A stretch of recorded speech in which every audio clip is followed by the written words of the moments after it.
তোমরা তোমরা কেন আমাকে এখানে ডেকে এনে বসালে বলো তো? ছেলেটা সবই প্রাণ খুলে দুটো কথা বলতে শুরু করেছে, অমনি এরকম জানলে আমি এখানে কিছুতেই আসতাম না। দাদা, তুমি তো ভালো করে কিছু শোনোই নি। আমরা তো এখনো ঠিক জানি না যে ও এত বছর কেন বাড়ি ফিরেনি। তোমরা যে সে কথাটা কোনোদিন মুখ ফুটে জানতে চাইবে না, সেটা তো আমি জানি।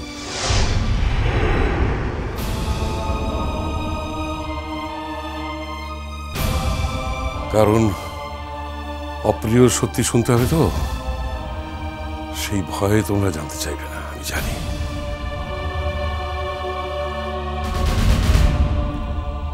আর এই অপ্রিয় সত্যটা হলো এটাই যে তোমাদের ভাইপো এই অভাবী সংসারটার কোনো রকম দায়িত্ব নেবে না বলেই আমাদের সঙ্গে কোনো যোগাযোগ রাখেনি।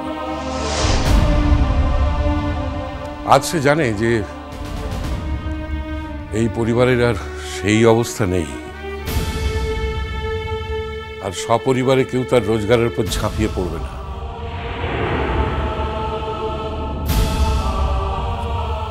সেই জন্যই সে এসছে তার বাড়ি কেনার গল্প শোনাতে।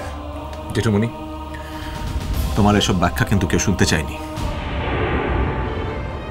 যদি দাদাভাইকে হার্ট করা তোমার এত ইচ্ছা, তাহলে ওকে ডেকে নিয়ে গিয়ে আলাদাভাবে কথা বলো বা একা একা বলো,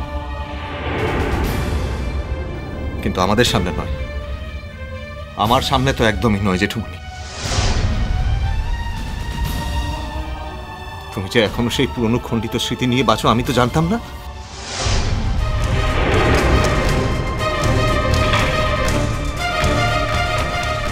কি করে ভুলে গেলে তুমি দাদাভাই বিদেশে চলে যাওয়ার পরে সেই প্রথম 2 বছরের কথা? তার উপার্জনে অনেকটা টাকা খরচ হতো এই সংসারের জন্য। তার বেশিরভাগ টাকা খরচ হয়েছে তার 2 বোনের বিয়েতে, আমার পড়াশোনায়। আমাকে বলতে দাও, কি করে ভুলে গেলে তুমি এসব কথা জেঠুমণি?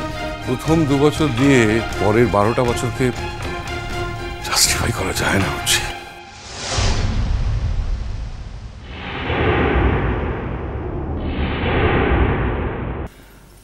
আমি একটু ঘরে যাচ্ছি। দাঁড়া, কোথায় যাচ্ছিস? কোথাও যাবি না তুই, থাক এখানে আমার কাছে দাঁড়িয়ে। যে যাই বলে বলুক, আমরা কিন্তু মেজবানি, আমার একটা কাজ আছে ঘরে, এক্ষুনি করতে হবে।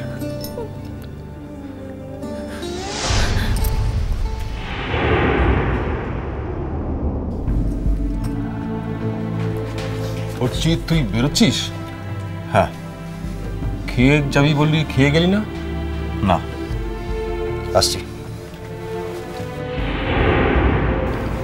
কি করে খাবে বলো তো? এত সব কিছুর পর খাওয়ায় মন আসে কারো? তোমরা দাঁড়িয়ে রইলে কেন? এখন তো আমি সবারই চক্ষু শুরু হয়ে গেছি।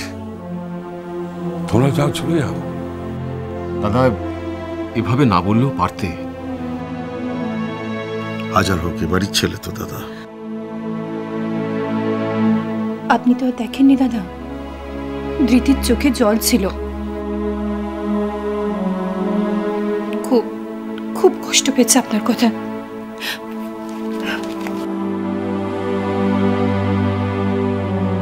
কষ্ট শুধু ও একা পায়নি, অন্যেরাও কষ্ট পেয়েছে।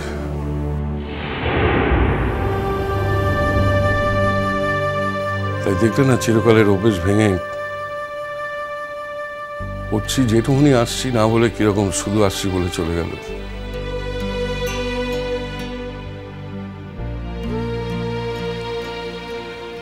কিন্তু পলু, দীপু, তোমরা বলো তো আমি কি করব? আমি যে শুধু 12 বছর ধরে কষ্ট পেয়েছি তা তো নয়, কম লজ্জা আমাকে বয়ে বেড়াতে হয়েছে। আমার ছেলের কৃতকর্মে আমাকে কম লজ্জায় পড়তে হয়েছে তোমাদের কাছে, আমার নিজের কাছে।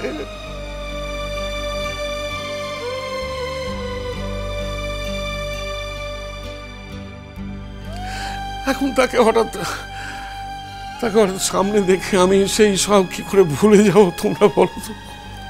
দাদা প্লিজ। দাদা থাক না।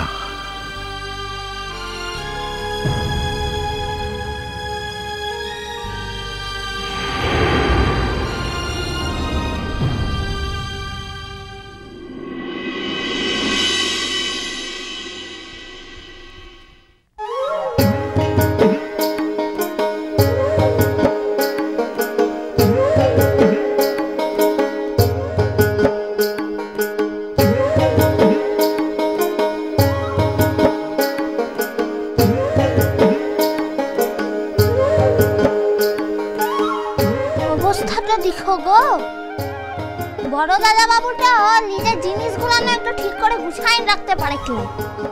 ঘরটার অবস্থাটা দেখো, চারিদিকে সব কিছু ছড়িয়ে ছিটিয়ে রেখে দিয়েছে। সত্যি বাবা, জিনিসগুলো নিত্য জায়গায় রাখবে তো, লয় আলমারি তোদের লাগবে, না হইলে ব্যাগ তুলে রাখবে। দেখ কিনা অবস্থাটা।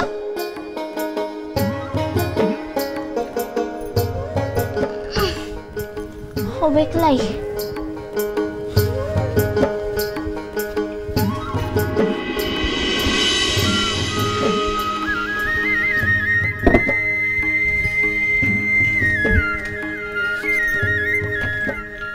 বাবা,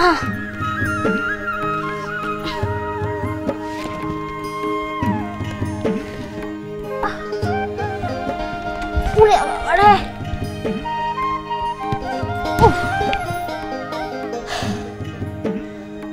আর আমাদের ঘরের মোড়লটাকে দেখা, এই বড় দাদা বাবুটার লিগে সব কিছু করছে, কিন্তু একটা ভালো করে কোথাটা বলছে কে?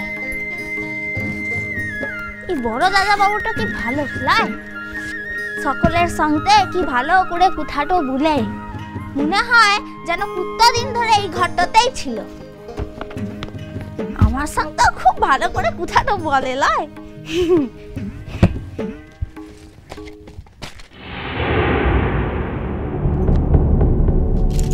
আরে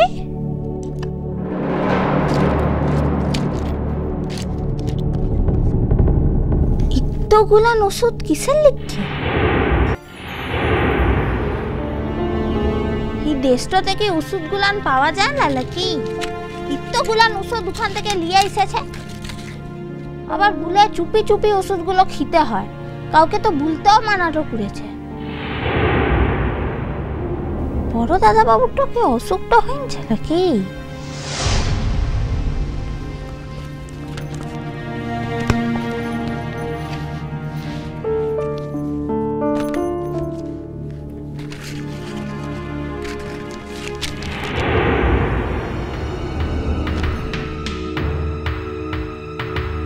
এটা মনে হচ্ছে ডাক্তারের প্রেসক্রিপশনটা আনছে।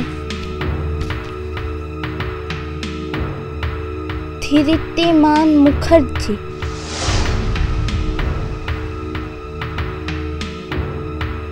কি সব লেখা আছে সেটা তো বুঝতে পেরেছিলে?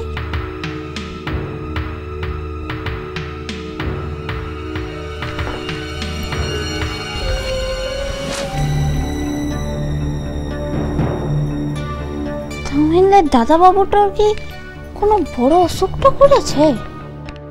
কি লিউকেমিয়া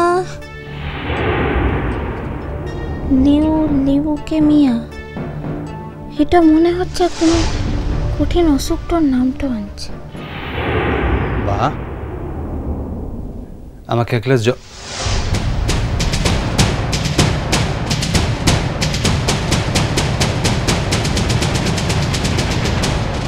আসলে কালকে যখন ফোন করলাম তখন গাড়ি এসে দাঁড়িয়েছিল, বেশি কথা হয়নি কারণ তাড়াহুড়ো ছিল।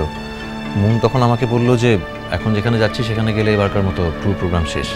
আচ্ছা ভাই, কালকেও লাচুঙ্গে ছিল না? হ্যাঁ। কি হয়েছে, কি বললো? আজ ভোরবেলা নাকি লাচুঙ্গে বড় ভূমিকম্প হয়েছে। কি হবে এখন? মিষ্টি কুটু মিষ্টি কুটু মিষ্টি কুটু।